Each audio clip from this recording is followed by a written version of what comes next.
This is a letter to my ex-best friend.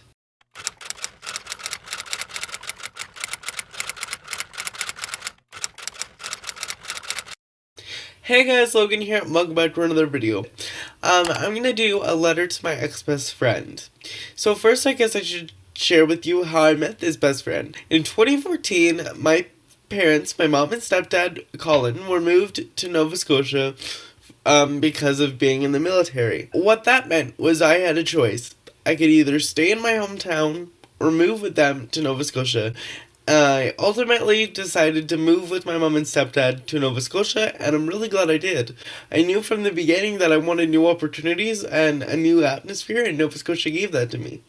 So, in 2014, I guess was when I first started high school. So I was a freshman, grade 9 in high school, barely knew anyone, and that was that for the first couple months. I didn't know anyone, I wasn't part of any clubs, I ate lunch alone, I did all that sappy story stuff of the new kid.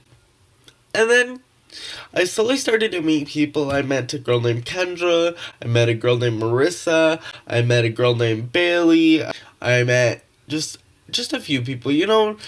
And then I came across my soon-to-be best friend, who was a quiet kid when we first met. From what I could tell, she was very quiet and didn't really want to get close. But over time, we started talking because she added me on Facebook, and we were talking constantly every day. And we would have this debate about who would block each other on Facebook first. She would spam me all the time with just random shit trying to get me to block her, but I never did. And so developed our friendship.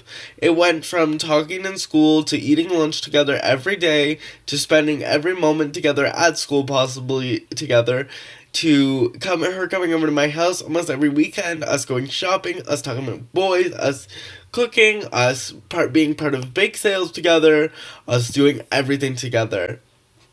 We would even skip school together, or we would both coordinate to go to the washroom and meet up with each other just to spend time together. We were the bestest of friends. And then 2 years went by. It was now 2016, I think. It was the end of grade 10. And my parents got the news that they'd be moving back to my hometown. So, I had to say goodbye to the best place I had ever been. I had to say goodbye to the best friends I ever made. And most importantly, I had to say goodbye to my best friend. So for this story, we're just going to call her Deborah. So, when I first moved back, Deborah and we kept up. We FaceTimed every day, we talked almost every day, and then as life does, life gets busy and you sort of move on. We would still keep in touch with each other, but over time we kind of lost touch, even though we promised each other we wouldn't. I started to realize, once I developed anxiety disorder, that Deborah was dragging me down more than she should have been lifting me up. Deborah had mental health issues like depression and anxiety and suicidal thoughts, so hearing that all the time and having to deal with that on top of my own depression and suicidal thoughts and anxiety was just really unhealthy. So after I came out of the psych ward, I decided that I would end the friendship with Deborah. Now Deborah, I told her that I loved her and she's family to me, but I needed to end the toxic relationship if I wanted to move on with my life. Deborah didn't take that news very well. She blocked me on all social media. She didn't speak to me again because it was hard for her to understand. We were so close one minute and then I said I couldn't deal with her anymore. That would be hard for anyone, really.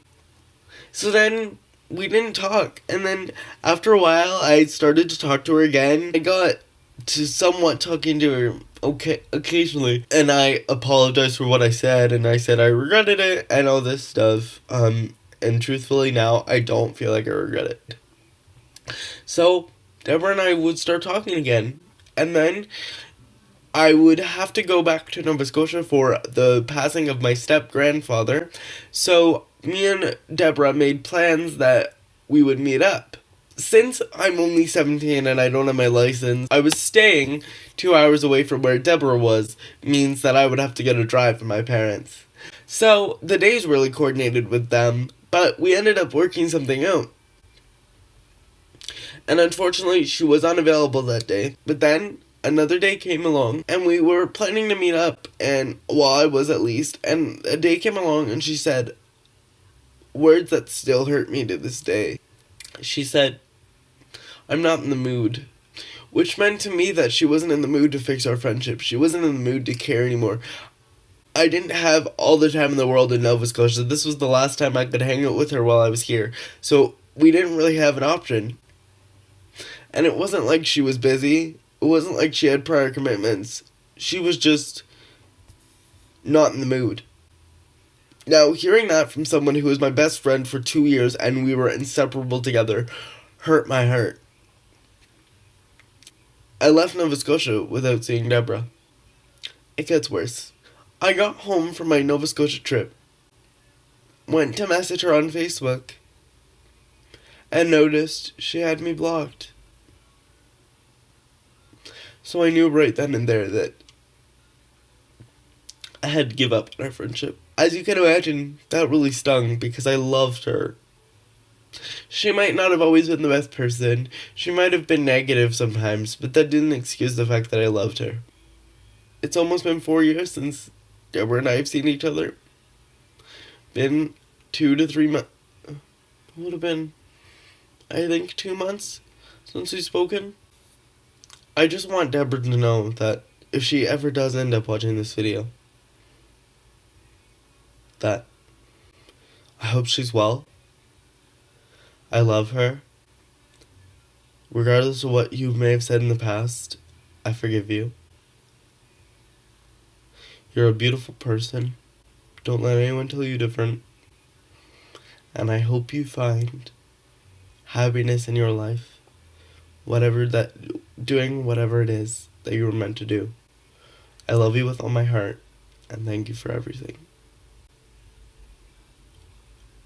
Forever yours, your best friend, Logan.